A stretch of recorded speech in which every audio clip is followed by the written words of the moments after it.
안녕하십니까. 사회복지사 1급 시험 대비 사회복지 정책론 핵심 이론 강의 시작합니다. 사회복지 정책론 핵심 이론 강의 상당히 중요합니다. 정책론이 여러분들이 상당히 어려워하는 영역이기도 하고 또한 실제적으로 시험에서 가장 어렵게 나오는 부분이기도 합니다. 회차마다 좀 다른 것이 있긴 있지만 보편적으로 봤을 때 사회복지 정책론이 어렵게 출제되었다, 이렇게 오리엔테이션에서도 말씀드린 적이 있습니다. 사회복지 정책론을 잘 할 수 있는 방법은 용어에 친숙해지는 겁니다. 정책에서 사용하는 용어와 실천에서 사용하는 용어가 다릅니다.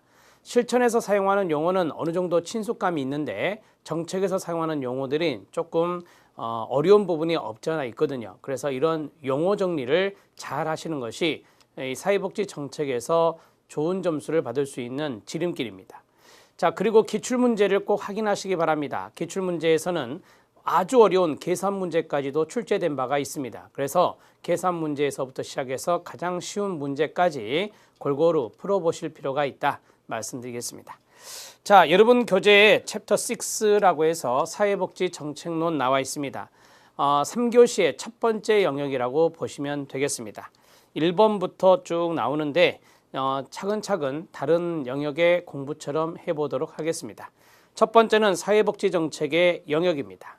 사회복지 정책의 영역에서 영역에 동그라미 쳐주시기 바랍니다.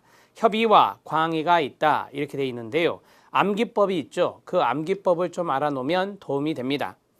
건강보장정책이나 소득보장정책이나 주택정책이나 교육정책이나 사회복지 서비스와 관련된 정책이 바로 협의의 정책 영역 5가지입니다.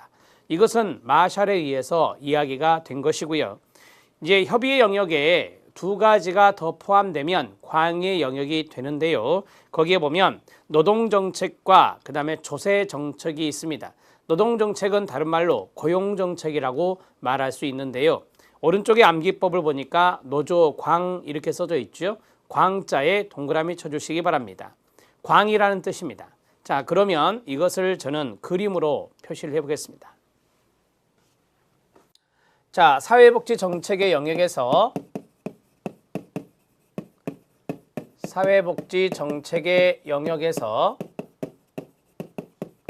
자, 협의가 있고 광의가 있다라고 했죠. 이것을 우리가 광의의 개념으로 생각을 해봅시다. 그리고 이쪽에 안쪽에 원을 하나 더 그리겠습니다. 자, 그러면 협의의 영역이 있고 이것은 광의의 영역이다, 이렇게 설명할 수가 있는데요. 자, 여기 협의 영역의 암기법은 건소주 교사입니다. 건소주 교사가 되겠고, 그 다음에 광의 영역에 노조가 들어갑니다. 노조가 들어가요. 이렇게 해서 한 방에 끝내시면 됩니다. 건강, 소득, 주택, 교육, 사회복지 서비스입니다. 자, 그 다음에 이거는 노동과 조세가 되겠습니다. 노동과 조세는 광의 영역에 포함된다, 이렇게 정리하시면 돼요. 여기 있는 협의 영역은 바로 마샬이라는 학자가 강조했던 것이다, 이렇게 팁으로 써드립니다. 자, 2번 들어갑니다. 사회복지 정책 가치로서의 평등입니다. 평등에 동그라미 쳐주시기 바랍니다. 자, 그 다음에 3번에 보니까 사회복지 정책 가치로서의 자유가 있습니다. 자유에 동그라미 쳐주시기 바랍니다. 자, 4번은 사회복지 정책 수단적 가치로서의 효율성이 있습니다. 효율성에 동그라미 쳐주시기 바랍니다. 자, 그러면 2번, 3번, 4번은 사회복지 정책의 가치에 대해서 이야기하고 있는데요. 여러분, 이 사회복지 정책이라고 하는 것은 사회복지가 들어있기 때문에 가치지향적이라고 정리하셔야 됩니다. 거기 오른쪽에 보면 가치지향적이라고 되어 있습니다. 시험에 출제됐는데 이게 가치 중립적으로 시험에 나오면 안 됩니다. 가치 중립적이 아니라 가치 지향적이다, 이렇게 정리를 하셔야 합니다. 그러면 사회복지 정책 가치로서의 내용을 보면 가치는 첫 번째가 평등이 있다. 두 번째는 자유가 있다. 세 번째는 효율성이 있다. 이런 식으로 정리를 해 주시면 됩니다. 자, 첫 번째 평등이 나와 있었죠. 평등 보겠습니다. 수량적 평등의 동그라미 1, 비례적 평등의 동그라미 2, 기회의 평등의 동그라미 3입니다. 기회의 평등에 별표를 쳐주시기 바랍니다.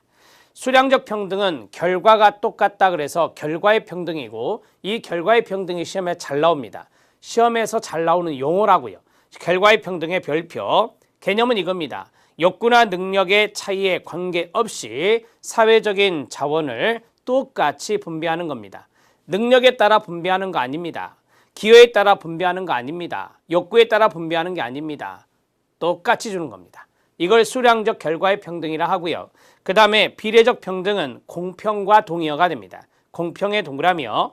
욕구, 능력, 기여에 따라 끊어요. 사회적 자원을 상이하게 배분하는 것입니다. 저 사람이 기여를 많이 했냐? 많이 가져가는 겁니다. 적게 했다? 적게 가져가는 거예요.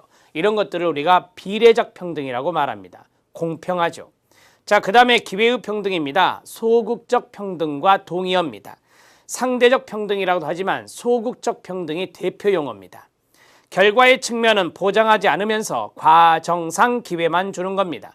결과까지는 보장해 주지 않는다. 과정상 기회만 준다 그래서 소극적이라는 말을 쓰는 것입니다.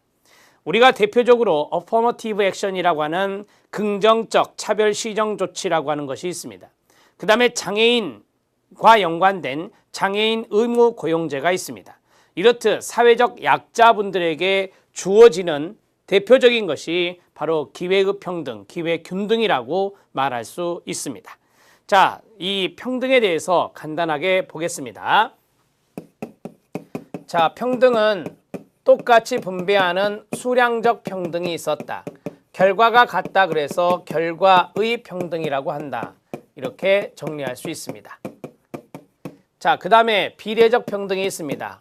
능력이나 능력, 욕구, 기여에 따라서 달리 배분하는 것을 우리는 비례적 평등이라 하고 이것은 공평과 같은 말입니다. 자, 그 다음에 기회의 평등이 있었습니다. 기회의 평등은 다른 말로 소극적 평등이라 한다.